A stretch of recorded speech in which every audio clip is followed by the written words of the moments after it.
Hi there, Scorpio. Thank you for joining me for your monthly forecast for December. Saturn has been in your sign for now, 14 months as you enter this month, and it's certainly helped you to focus on what's really crucial for you. But this month it does continue to forge a great link with the planet of growth, Jupiter. Now these two are kind of counterintuitive. So what I see here is that something you've been grappling with that may have hit quite a few obstacles in November can suddenly start to step up this month.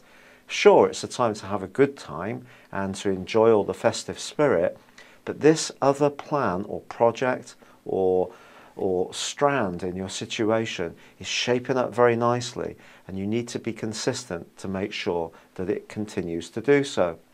The Sun, of course, moved later in November and starts this month in your sector of resources, and on the 3rd forges a really great new moon. There could be an improvement in your cash flow just in the nick of time for Christmas, but this could come about in an unexpected way.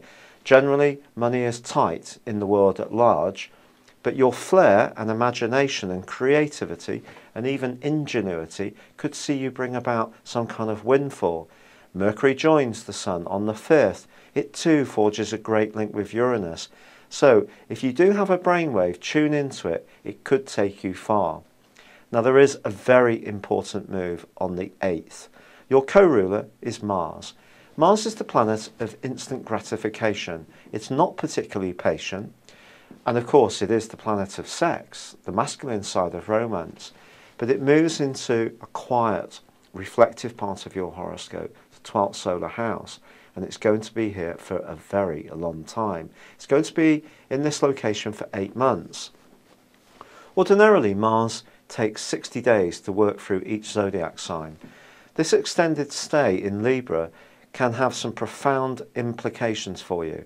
It could see you tapping back into your past in terms of your drive, skills, knowledge, experience and memories in a very positive way, and using these in the present, perhaps remodeled in some kind of way.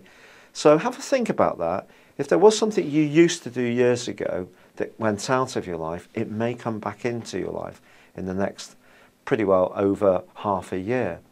But equally, Mars in this location can stir up some angers, unresolved angers to do with things, hurts, disappointments, perhaps even traumas that have occurred in our lives that we felt we dealt with.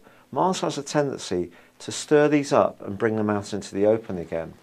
And if you know this information, it can help you to understand your moods, which could be rather up and down at times, especially from the middle of this month, because Mars is going to go opposite Uranus. Uranus, of course, the planet that is so unpredictable and has been in your sector of health and work for the last 2 years or more.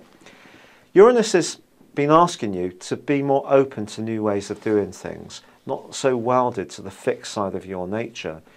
But Uranus equally can be a disruptive influence. But in this alliance with the Sun, I think it's basically saying to you, look, be flexible.